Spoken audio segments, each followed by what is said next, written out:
महर्षि दयानंद सरस्वती विश्वविद्यालय के पाठ्यक्रम में बीए प्रथम वर्ष के पाठ्यक्रम में जो प्राचीन काव्य प्रश्न पत्र है उसका हम कबीर जो आपके पहला ही अध्याय है उसका दूसरा अध्याय है, हम उसका अध्ययन आज कर रहे हैं कबीर का। एक कालांश में हमने कुछ पद कर चुके हैं, फिर भी कबीर की परिचयात्मक भूमिका मैं आपको दे दूं। कबीर जो है हिंदी साहित्य के मध्यकाल की जो निर्गुण शाखा है उसके जनाश्रयी शाखा के प्रतिनिधि कवि हैं।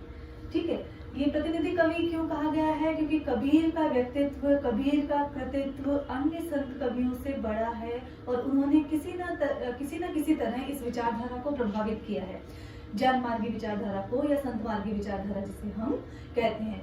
तो कबीर का कल हमने जन्म देखा, उनका जन्म कहाँ हुआ, उनका परिवार के बारे में हमने जाना, उनके माता पिता का नाम जैसे कि नीमा और नीरू हमने देखा, उनकी पत्नी का नाम हमने जाना, लोई उनकी पत्नी है, कमाल और कमाली उनके पुत्र हैं। तो ये तो उनका एक जो लौकिक जीवन जो रहा, लेकिन जब उनके कार्य क्षेत्र की बात आती है तो वो जुलाहे रहे हैं, स्वयं को काशी के जुलाहा कहते हैं। वो अनपढ़ रहे हैं, बहुश्रुत रहे हैं। बहुश्रुत मतलब बहुत अधिक उन्होंने सुना है, देशाटन किया है तो बहुत अधिक सुना है। जैसे कि आप भी बहुत सारी चीजों को सुनते हैं, दर्शन पढ़ते हैं, इतिहास पढ़ते हैं, समाजशास्त्र पढ़ते हैं, नाना विषय पढ़ते हैं, तो आपका ज्ञान में आपके अभिवृद्धि होती है, आपकी भाषा में वैसी शब्दावली आ जाती है। तो ऐसे ही कबीर ने बहुत अधिक सुना था, चाहे उन्होंने वेदों का अध्ययन नहीं किया हो, लेकिन वेदवाणियां, श्रुतियां, इनके बारे में उन्होंने बहुत अधिक सुना। लेकिन सबसे बड़ी बात कि उन्होंने मूर्ति पूजा का विरोध किया। न केवल मूर्ति पूजा का विरोध किया बल्कि अन्य धर्मों की भी जो विसंगतियां हैं, जैसे कि अगर मुस्लिम धर्म की बात की जाए तो वहां वो कहते हैं बकरी पाती खात है ताकि काढ़ी खाल, जे नर बकरी खात है ताको कौन हवाल। कि बकरी ने एक अपराध किया कि उन्होंने पेड़ों की क्या खाई, पत्तियां, तो उसकी क्या कर ली गई, खाल उगाड़ ली गई। तो जो नर उस बकरी का सेवन करते हैं फिर उनको कौन हवाल, उनको कौन देखेगा, उनके इस अधर्म को कौन देखेगा। इसी तरह जो हिंदू धर्म में जो मूर्ति पूजा है, जहाँ मूर्ति पूजा के संबंधित जितने अंधविश्वास है उनसे ये कहते हैं वो पाथर पूजे हरि मिले तो मैं पूजू पहाड़। कि फिर इतनी सी मूर्ति पूजने से क्या मतलब है, मैं पूरे के पूरे पहाड़ को ही पूज लेता हूँ अगर उससे मुझे ईश्वर मिल जाते हैं। ताते ये चाकी भली पीस खाए संसार। उस पत्थर से तो ये घर पर जो पत्थर की बनी हुई चक्की है वो बहुत अधिक महत्वपूर्ण है, जिससे संसार अन्न पीस कर खा तो सकता है। तो कबीर ऐसे थे जो धर्म अधर्म का के बीच में उन्होंने एक लकीर खींची, उन्होंने आडंबरों का विरोध किया और जितना भी दिखावा और अंधविश्वास जो इसके माध्यम से धर्म में आ गया था वहां वो खुलकर आक्रामक तेवर के रूप में वहां पर विरोध करते हैं। और कबीर ये नहीं चाहते कि मेरे पीछे पूरा का पूरा दल बल आए। कबीर कहते हैं कि जो घर बारे अपना चले हमारे साथ, कि जिसमें ये कुव्वत हो जो अपने घर को जलाने की हिम्मत रखता है, अर्थात क्रांति की शुरुआत जो स्वयं से करना चाहता है वो मेरे साथ चले, अन्यथा मेरे साथ चलने की आवश्यकता नहीं है। एक और महत्वपूर्ण बात जो हमने कल के कालांश में भी पढ़ी थी कि कबीर कहते हैं कि मैं पढ़ा लिखा नहीं हूँ, स्वीकारोक्ति है। इसलिए अगर आपको कभी आप ऐसा कहें कि कबीर का ये ग्रंथ है लिखा हुआ, तो कबीर ने कोई ग्रंथ नहीं लिखा है। कबीर की बानियां हैं, मतलब उन्होंने जो कहा है, और कहा किस आधार पर है, ज्ञान को साक्षी मानते हुए, जो उन्होंने जीवन में जीवनानुभव जैसे उन्होंने दुनिया देखी उस आधार पर उन्होंने कह दिया। चादर बेचने का काम करते थे, चादर बनाने का काम करते थे, तो वहां पर उन्होंने लिख दिया झीनी झीनी बीनी चदरिया। और उस चादर को वहां पर आध्यात्मिक, वहां पर रहस्यवाद वो लेकर आ गए, अध्यात्म का पुट वहां पर दे दिया कि किस प्रकार हम इस काया रूपी जो शरीर है, शरीर रूपी चादर को किस प्रकार विषय रूपी वासनाओं से दूर हम रख सकते हैं। ये सब चीजें हमने कल पढ़ी। आज जो उनका एक जो साखी है जो आपके रह गई थी और अन्य पद जो है उनका हम अध्ययन करेंगे। तो प्राचीन काव्य की आपकी जो पुस्तक है उसमें जो साखी है 10वें नंबर की, उसमें है काहिरी नलिनी तू कुमलानी तेरे ही नाल सरोवर पानी। कि हे नलिनी, कभी तू क्यों कुमला रही है, जल में रहते हुए भी कुमला रही है, उदास है, क्यों है? क्योंकि तेरे ही नाल में, तेरे ही तने के भीतर तो तू सरोवर में वहां पर बैठी हुई है, और सरोवर के पानी में, तेरी नाल कहाँ पर है, सरोवर में है। तो जब पानी के बीच तू रह रही है, जल में तेरा रहवास है, वहीं पर रह रही है, तो तेरे को कुमलाने की कहाँ आवश्यकता है। ये तो हुआ सामान्य अर्थ। लेकिन व्यंजना से जो महत्वपूर्ण अर्थ निकलता है वो क्या, कि जब ईश्वर के निकट ही कण कण में ईश्वर व्याप्त है और जीव उसी के इर्द गिर्द रह रहा है, उसी के सामीप्य में रह रहा है, जीव के भीतर भी ईश्वर है, तो उसे परेशान होने की, उदास होने की, हताश होने की आवश्यकता क्या है। जल में उत्पत्ति जल में वास, जल में तेरी उत्पत्ति होती है, तू खिलती जल में है, जल में ही तेरा रहन स्थान है, वहीं पर तू रहती है। जल में नलनी तोर निवास, तेरा निवास स्थान, तेरी खुशबू भी वहां है और तेरा निवास स्थान भी जल में ही माना गया है। ना तली तपती ना ऊपरी आग, ना तुझे तल अर्थात तेरे नीचे से कोई ऐसी अग्नि, विभिन्न प्रकार के कष्ट तुझे नहीं मिल रहे हैं, ना ही ऊपर से आग बरस रही है। अर्थात जब जल में ही तेरा निवास है तो वहां क्या है, शीतलता, वहां किसी भी प्रकार की दग्धता वहां पर नहीं है। तोर हेतु कहू कासनी लागी, तो तुझे ये बता, तुझे किस कारण से आखिर कोई चिंता जो है तेरे हृदय में व्याप्त हो गई है, क्या कारण आ गया है, कौन सी ऐसी परिस्थिति आ गई है कि तू इतना चिंता में मग्न रहने लगी है।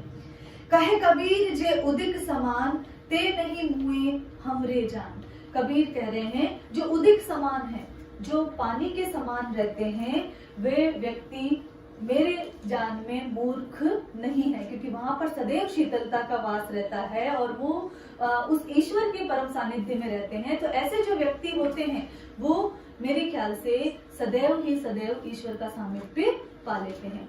तो काहिर नलिनी तू कुमलानी, यहाँ पर कबीर इस पद के माध्यम से उस जीवात्मा को यहाँ पर सजग कर रहे हैं कि ईश्वर तेरे भीतर ही निवास करता है, ईश्वर तेरे इर्द गिर्द ही निवास करता है। अब जो आगे है गुरुदेव को अंग, वहाँ दोहा शैली में ये चीजें लिखी गई हैं और गुरुदेव को अंग में जैसे कि हम संत काव्य की एक विशेषता भी देखते हैं कि वहाँ गुरु की बहुत अधिक महिमा की गई है और ये कहाँ से ली गई है, सिद्ध और नाथ संप्रदाय से।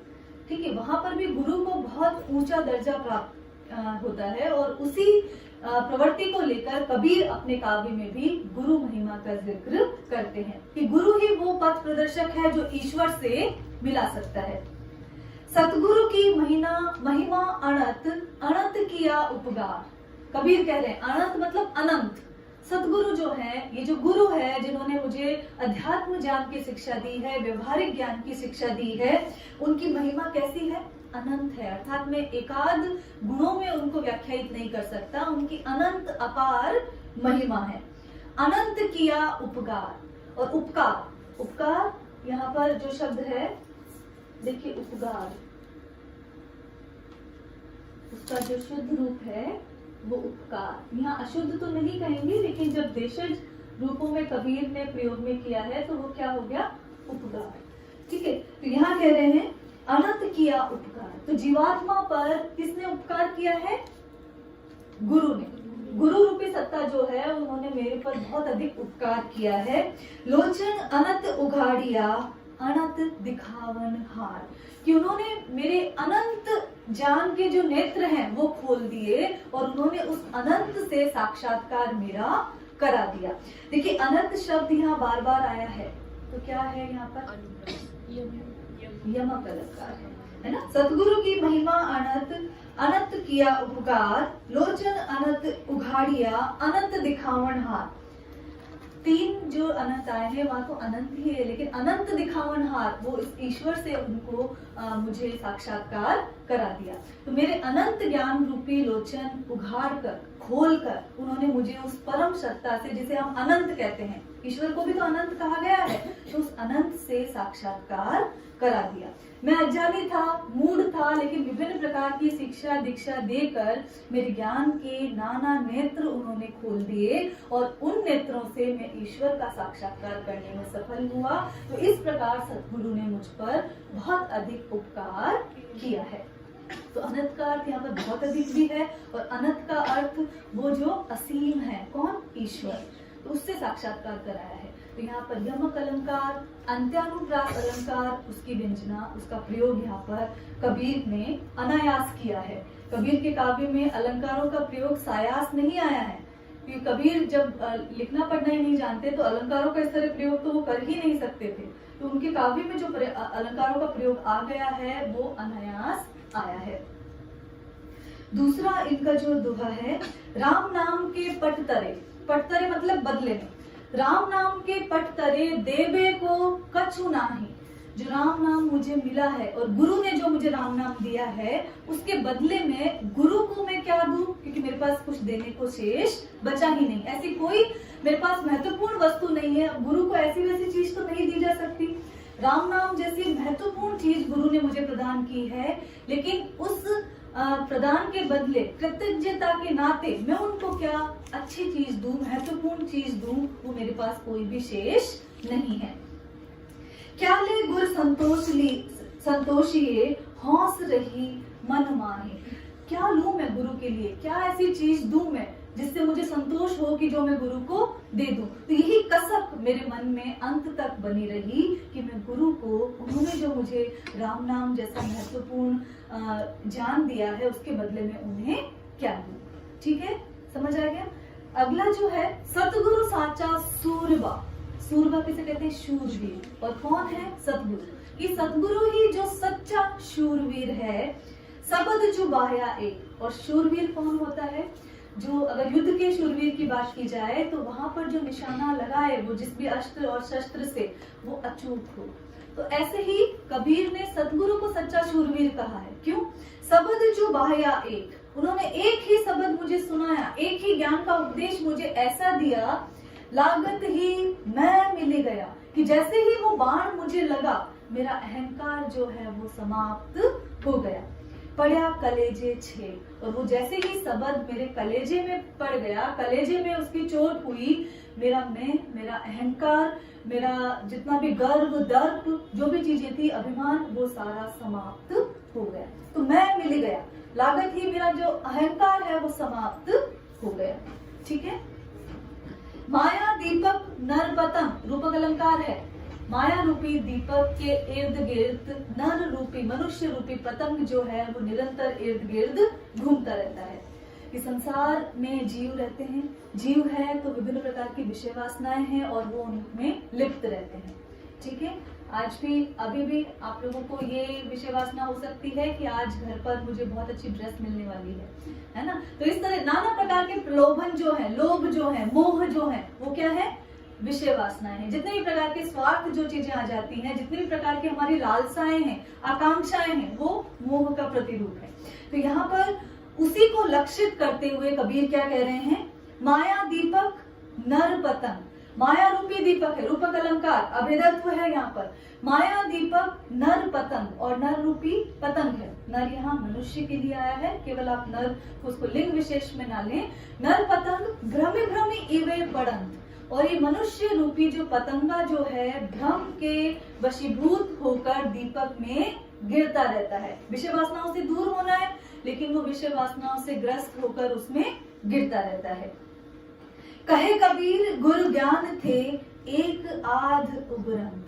कबीर कहते हैं कि जिसे गुरु ज्ञान दे देते हैं, गुरु के ज्ञान से जिससे आत्म साक्षात्कार हो जाता है, उससे कोई एकाध व्यक्ति ही, एकाध कोई बिरला व्यक्ति ही इस विषय वासनाओं से उबर जाता है, दूर हो जाता है। तो कौन दूर हो सकता है? जिसे गुरु रूपी ज्ञान मिल गया है, गुरु ने जिसे ज्ञान का संदेश जिसे दे दिया है। थापणी पाई थिति बई सतगुरु दीनी धीर। धीर मतलब धैर्य।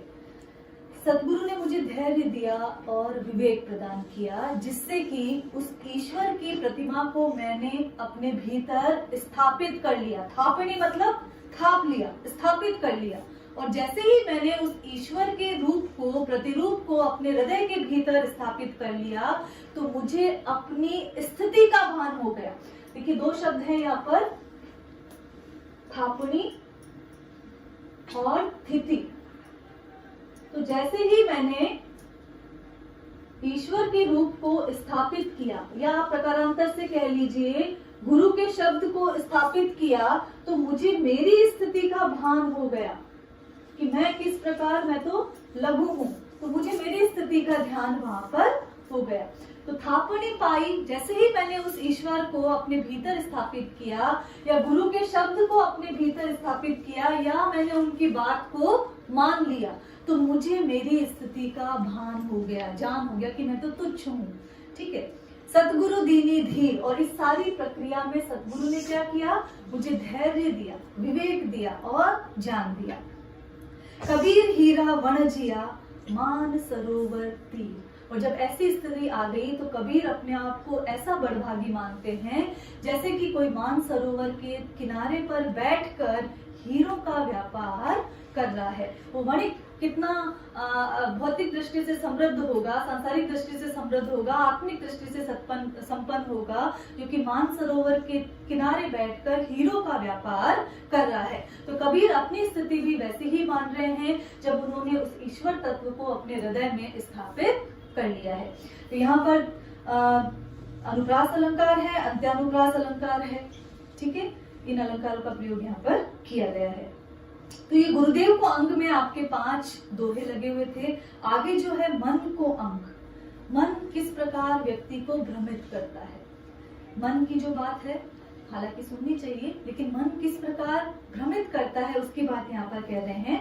मन के मते न चालिए छाड़ी जीव की वाणी। ये जीव को ये चेताते हुए कह रहे हैं कि मन के मते न चालिए, मन के अनुसार नहीं चलिए।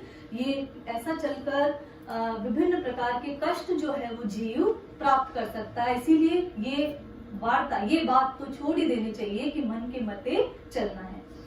ताकू केरे सूत जू उलटी अपुटा आनी।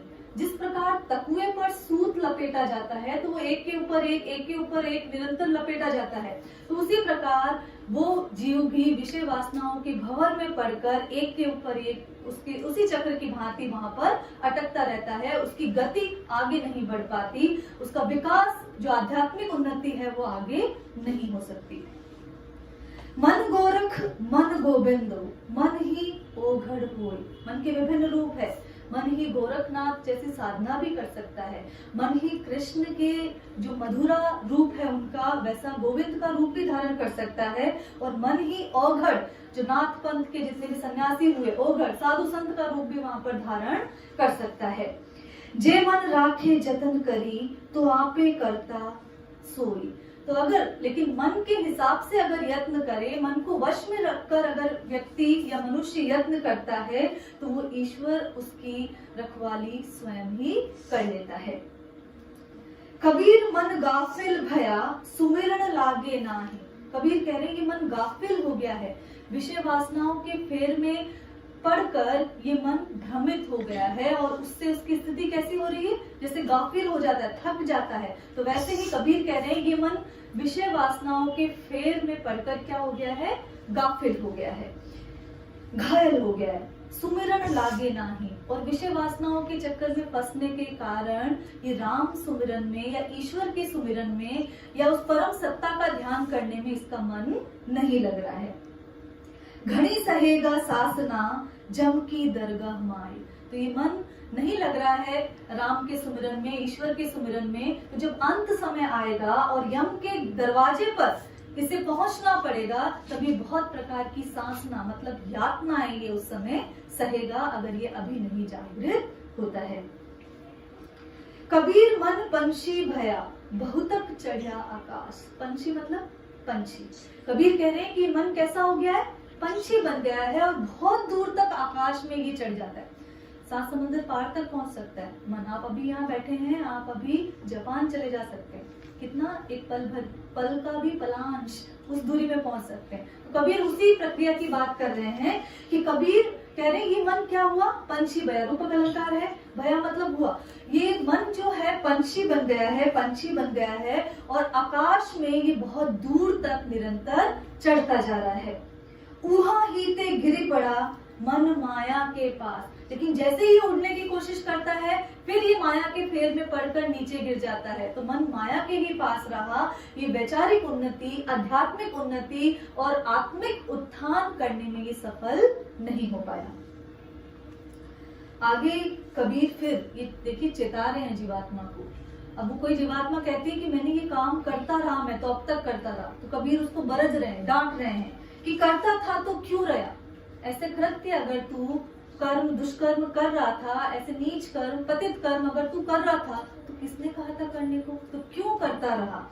अब करी क्यों पछताए, और अब कर लिए हैं तो अब करके क्यों पछता रहा है। या तो पहले ही सजग रहना था कि ये कर्म नहीं करना है, क्या करणीय है क्या अकरणीय है, इसकी सीमा रेखा पहले ही खींच लेनी थी। तो करता था तो क्यों रहा, अब करी क्यों पछताए, बोवे पेड़ बबूल का अंब कहाँ ते खाए। फिर वही लोकोक्ति आ गई है कि बबूल का पेड़ बोकर अगर कोई चाहे कि मुझे आम जैसे सरस फल की प्राप्ति हो जाए, तो कुकर्म दुष्कर्म करके अगर कोई चाहे कि मुझे मानसिक आध्यात्मिक शांति प्राप्त हो जाए, या मेरा ये जन्म ही सुधर जाए, या मुझे अगला जन्म जो है उस तरह प्राप्त हो जाए, अगर हम इस अवधारणा में जाते हैं तो ये निरर्थक है, ये चीज बेमानी है। तो यहाँ पर रूपक अलंकार का प्रयोग आप देख सकते हैं, और साथ ही यहाँ पर अनुप्रास अलंकार है और लोकोक्ति का प्रयोग यहाँ पर किया गया है। कबीर जनमानस की बात कहते हैं, लोक की बात कहते हैं, इसलिए उनमें लोकोक्तियां और मुहावरे भी आ गए हैं। गुरुदेव को अंग पढ़ा हमने, मन को अंग पढ़ा, अब विरह को अंग। ये जो जीवात्मा है वो ईश्वर के सानिध्य में नहीं होने के कारण विरह का अनुभव करती है, और उसी प्रकार विरह का अनुभव करती है जैसे कि कोई प्रेयसी प्रेयस के अभाव में विरह का अनुभव कर रही है। तो यहाँ आत्मा को स्त्री रूप में बताया है और ईश्वर को पुरुष रूप में यहाँ पर बताकर कबीर जीवात्मा के विरह की बात यहाँ पर कर रहे हैं। बिरहनी उभी पंथ सिरी, पंथी बूझे धाय। धाय मतलब दौड़ के, पंथी मतलब पथिक से, बिरहनी का मतलब है विरहणी। ये आत्मा की स्थिति वैसे ही है जैसे कि कोई, उसका पति बहुत दूर गया हुआ है, उसका प्रेयस बहुत दूर गया है, और वो पंथ पर खड़ी होकर उसका रास्ता निहार रही है। तो विरहनी ऊभी, देखिए ये राजस्थानी का शब्द है, ऊभी मतलब खड़ी है। विरहनी आत्मा की स्थिति वैसी ही है जैसे कि कोई विरहणी रास्ते में खड़ी है, उसके किनारे पे खड़ी है, पंथी पूछे धाय, और जहां से भी कोई पथिक उधर से गुजरता है उससे दौड़कर पूछती है। क्या पूछती है? एक शब्द कही पीव का, कब रे मिलेंगे आए। कि मुझे एक तो उस प्रिय का कोई संदेश, कोई बात उसकी मुझे बता दो कि वो मुझे आकर आखिर कब मिलेंगे। तो कब मुझे मेरा साक्षात्कार उस ईश्वर से, उस परम सत्ता से होगा, तो उस पल के इंतजार में वो जो आत्मा है उसी प्रकार खड़ी है जिस प्रकार कोई विरहणी अपने प्रेयस के इंतजार में सड़क पर या पथ पर खड़ी है, और वो उस पथ से गुजरने वाले हर पथिक से ये पूछ रही है कि मेरे प्रिय मुझसे आकर कब मिलेंगे। यहूतन जालो मसी करूं, जो धुआं जाए सरगी। ये तन मैं जलाकर भस्म कर देना चाहती हूँ। जो धुआं जाए सरगी, विरह में है आत्मा, नहीं मिल पा रहे ईश्वर, तो क्या नाना प्रकार के यत्न कर रही है कि ये जो शरीर है मैं ये विरह रूपी अग्नि में जलाकर भस्म कर देना चाहती हूँ, जिससे कि इसका जो धुआं जाएगा वो शायद स्वर्ग में पहुंच जाए। क्यों कहा गया है? क्योंकि स्वर्ग में हमने ईश्वर का निवास माना है। जो धुआं लागे स्वर्ग सब्गी, तो ताकि ये जो धुआं है वो कहाँ तक चला जाए? स्वर्ग तक चला जाए।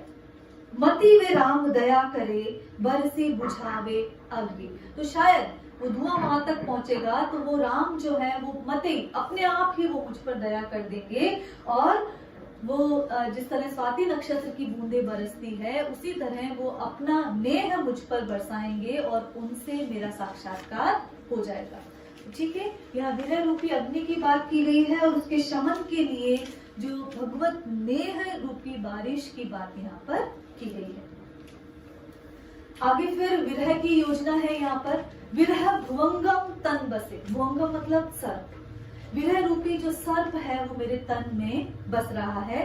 मंत्र न लागे कोई, और इस सर्प को बांधने में, वश में करने के लिए कोई भी मंत्र, किसी भी प्रकार का उपाय, किसी भी प्रकार की युक्ति मेरे पास शेष नहीं है। राम वियोगी ना जीवे, जीवे ते बोरा होय।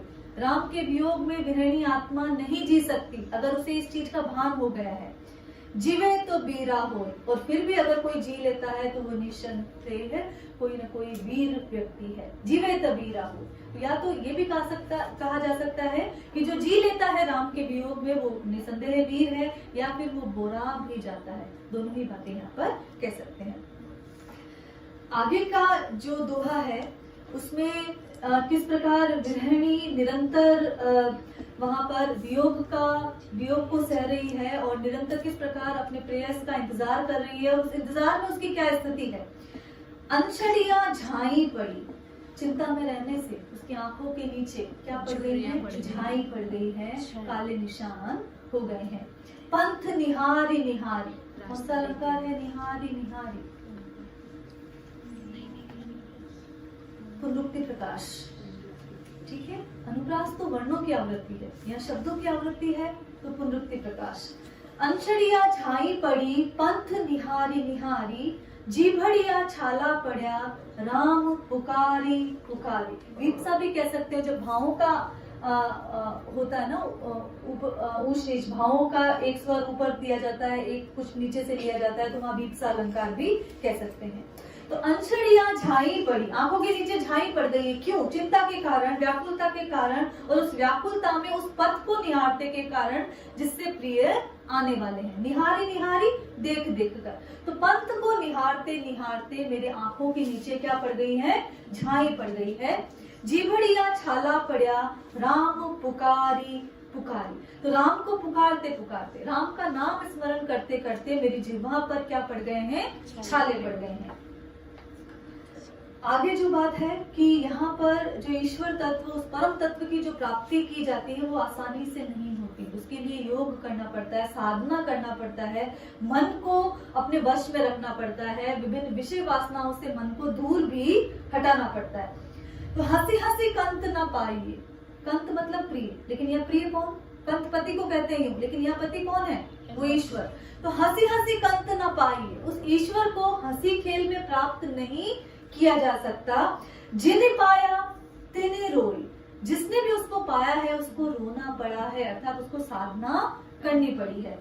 जो हंसी ही हरि मिले तो नहीं दुहागनी कोई, जो हंसते खेलते ही अगर ईश्वर की प्राप्ति हो जाती तो कोई भी स्वयं को क्या नहीं कहता, अभागी या दुर्भाग्यशाली कोई भी नहीं होता या कहता। तो हंसी हंसी कंत न पाइए, जिन्हें पाया तिन्हें रोई, जो हंसी ही हरि मिले तो नहीं दुहागिनी कोई, तो फिर कोई भी दुर्भाग्यशाली नहीं रहता अगर हंसी खेल में ही ईश्वर की प्राप्ति हो जाती।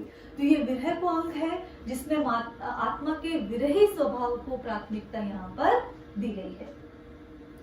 अब माया को अंग, जैसे कि एक पहला पद भी हमने पढ़ा था, जब वो माया की बात करते हैं कि संतो भई आई ज्ञान की आंधी, उसमें भी जब वो बात कर रहे हैं तो माया को किस प्रकार दूर किया जा सकता है, ज्ञान प्राप्ति से। तो वहाँ कूड़ कपट काया का निक्स्या, ये बात कहते हैं। एक और पद में वो कहते हैं माया महा ठगिनी हम जाने, उसको ठगिनी का विशेषण दे दिया है माया को, कि ठग लेती है ये जीव को और उसे वास्तविक अपने स्वरूप का आभास नहीं होने देती। तो यहाँ भी माया को अंग में भी उन्होंने माया के इसी रूप से, विषय वासनाओं के इसी रूप को लेकर विभिन्न प्रकार के दोहे यहाँ पर लिखे हैं। कबीर माया मोहनी जैसे मीठी खांड, खांड किसे कहते हैं, शक्कर, कि माया मोहनी है, मोहित कर देने वाली है, कैसे, जैसे कि मीठी शक्कर होती है। सतगुरु की कृपा भई नहीं तो करती भांड, कि ये तो गुरु की कृपा हो गई, नहीं तो ये मेरा खेल कर देती इस जमाने के, इस संसार के समक्ष, और मैं यहीं पर घूमता रहता। कैसे, ताकू के रासूत, जो पहले कहते हैं, नहीं तो मैं इसी आवागमन के चक्र में यहाँ पर झूलता रहता और मेरा खेल हो जाता इस जमाने के समक्ष। ये तो गुरु ने मुझे ज्ञान दे दिया जिससे कि मैं इस माया रूपी मोहिनी से मैं दूर हो गया। तृष्णा सींची ना बुझे, तृष्णा या माया जो है उसकी पूर्ति अगर कर दी जाए तो वो समाप्त नहीं होने वाली है। मनुष्य कुछ और चाहिए और चाहिए और वो ताउम्र करता रहता है। ठीक है, एक स्थिति में पहुंच गया तो वहां थोड़ी संतोष है, संतोष है नहीं, उसके आगे और चाहिए। ठीक है, तो ये दिल मांगे मोर, है ना, वो वाली बात है। तो वही बात है, तृष्णा सींची ना बुझे, कि तृष्णा जो है वो सींचने से बुझती नहीं है। दिन दिन बढ़ती जाए, बल्कि जैसे ही चीजों की आवश्यकताओं की पूर्ति होती है वो आवश्यकताएं और अधिक बढ़ती जाती है। ये एक सार्वभौमिक नियम है, ठीक है।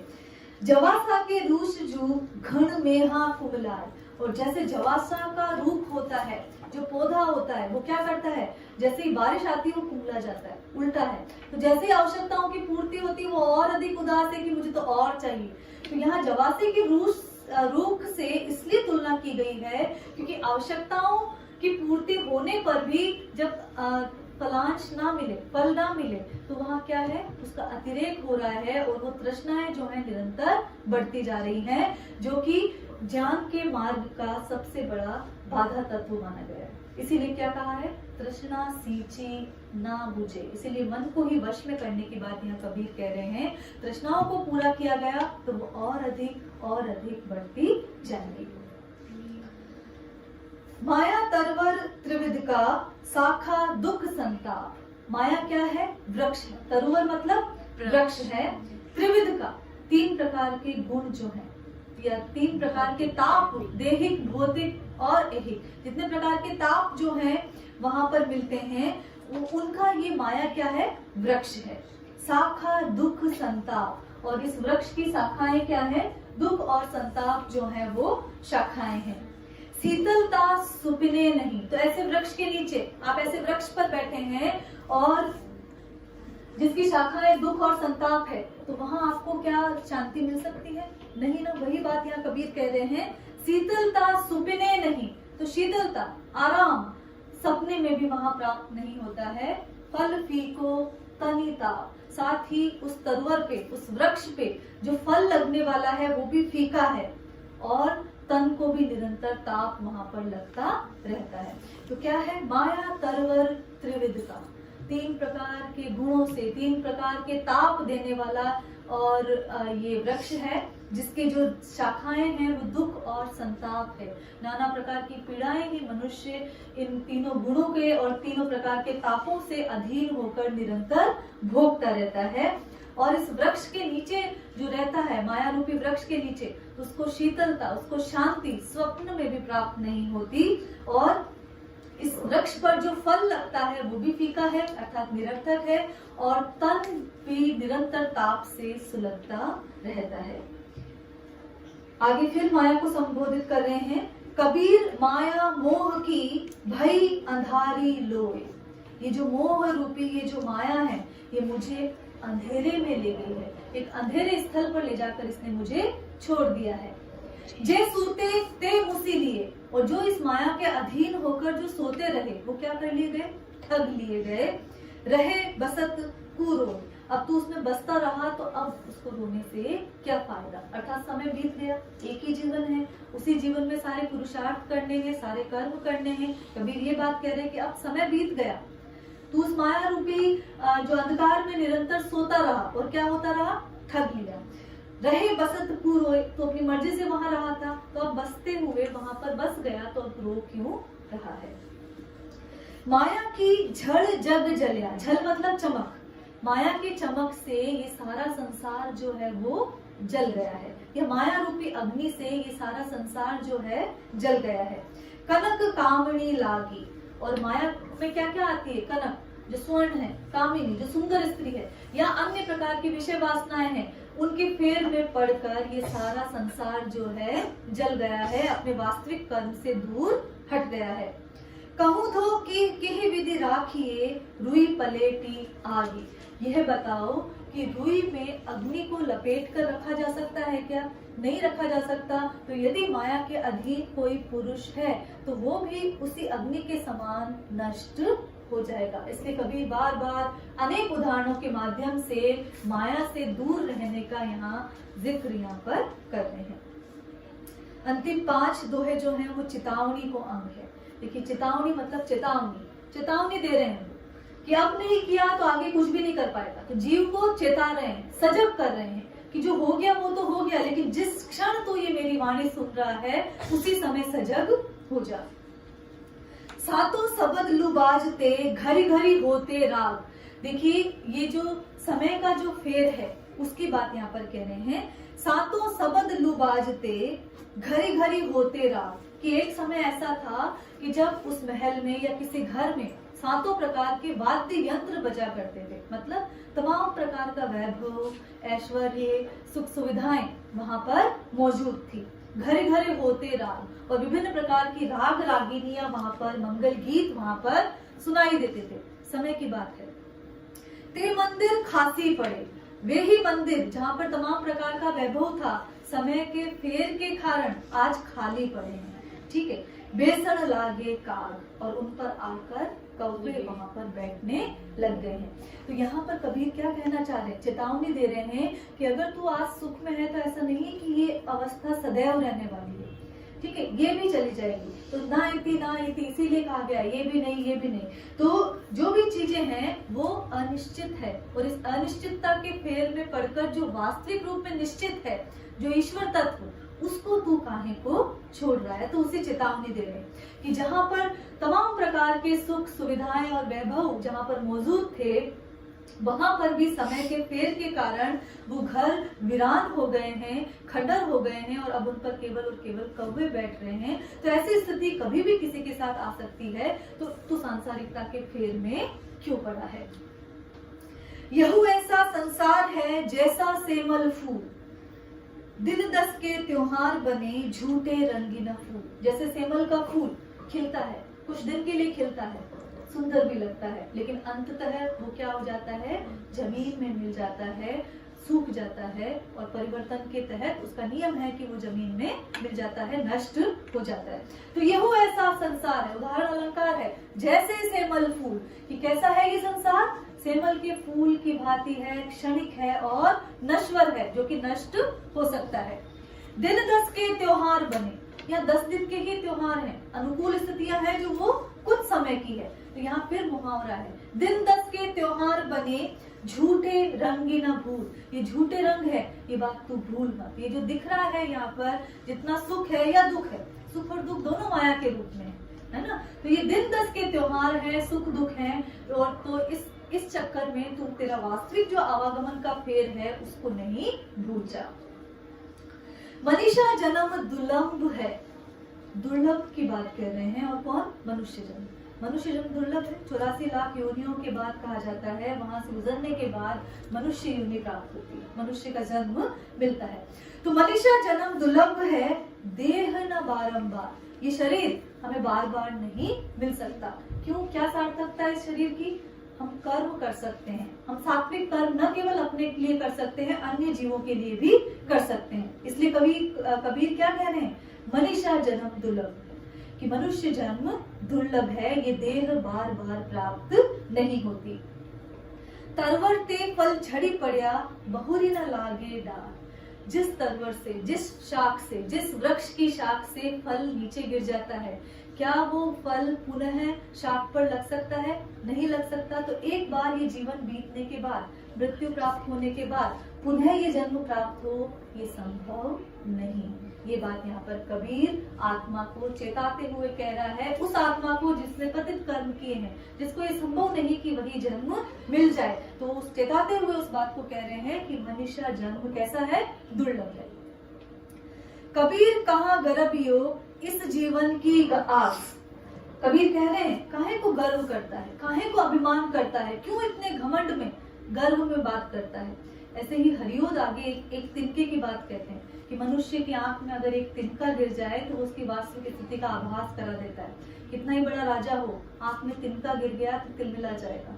ठीक है, तो मनुष्य को उसकी पहचान कराने के लिए तिनका ही काफी है, लेकिन फिर भी वो अकड़ के चलता है, हेठी में चलता है। वही बात यहाँ पर है, कबीर कहाँ गर्भियो इस जीवन की आस, कि इस जीवन में ये जो जीवन मिला है उसमें काहे को गर्व, अभिमान, दर्प, घमंड में तू घूमता फिर रहा है। टेसु फूले दिवस चारी, खंखर भय पलास। ये पलास या टेसु के फूल जो है 4 दिन ही फूलते हैं, बहुत कम समय के लिए आते हैं ग्रीष्म ऋतु में, और उसके बाद वो जो वृक्ष है वो खंखर बन के खड़ा रहता है, उसे कोई पूछने वाला नहीं होता।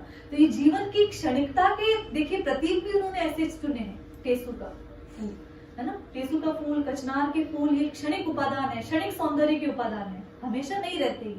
कचनार देखना जनवरी में खिलेगा यहाँ पर, ऐसे टेसु जो है ग्रीष्म में खिलता है, जितनी अधिक गर्मी पड़ती है तब वो खिलता है और फिर उसके बाद पूरे वर्ष नहीं देखा जाता टेसु का फूल। तो वही उसी भांति 4 दिन का तेरा जीवन है। इस 4 दिन के बाद तुझे कोई नहीं पूछने वाला। एक बार यहाँ जयराम जी की हो गई, उसके बाद आपको कोई नहीं पूछने वाला है। लेकिन अगर आप सत्कर्म करते हो तो उन कर्मों के माध्यम से अमर भी हो सकते हो। ये बात यहाँ पर कबीर कह रहे हैं।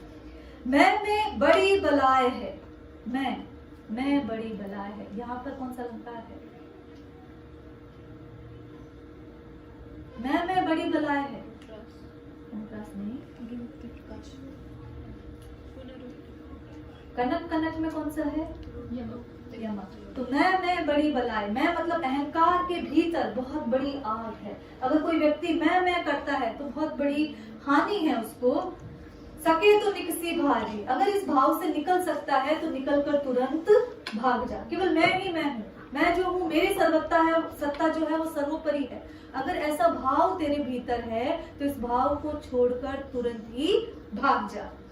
कब लग राखो है सखी रुई पलेटी आगी। फिर वही बात है कि कब तक आग को रुई में पलेट कर रखा जा सकता है। अगर ये अग्नि, अगर ये तत्व, जो संहारक तत्व तेरे भीतर मौजूद है तो उसको दूर कर दे, नहीं तो इस अहंकार की अग्नि में तेरा जीवन समाप्त हो जाएगा। तो ये थे कबीर के पद जो आपके प्राचीन काव्य के कोर्स में थे। यहाँ पर हमने देखे कि वो पद कहे हैं उन्होंने, साखियां कही हैं। साखियां किसे कहा गया है? जो ज्ञान की साक्षिणी है वो साखियां हैं। तो जो ज्ञान अर्जित किया, चाहे वो दुल्हनी गावा हो, मंगलाचार वाली बात कह रहे हो, या बहुत दिनन ते प्रीतम आए भाग बढ़े घर ही बैठे पाए, ये वाली बात कह रहे हो, या संतो भाई आई ज्ञान की आंधी कह रहे हो, तो वो साखियां हैं। लेकिन जहाँ पर गुरुदेव को अंग, मन को अंग, विरह को अंग, या माया को अंग और चेतावनी को अंग जहाँ पर वो कह रहे हैं, तो उस सांसारिक जीव को वहां पर चेता रहे हैं, सजग कर रहे हैं कि विषय वासनाओं रूपी अग्नि में अगर तू लिपटा हुआ रहता है तो तेरा उसी रुई के समान जिसमें आग लिपटी हुई है, तेरा अंत होना भी निश्चित है। ये पढ़ रहे थे हम कबीर, जो मध्यकाल के महत्वपूर्ण कवि हैं और निर्गुण शाखा के प्रतिनिधि कवि के रूप में जाने जाते हैं। धन्यवाद।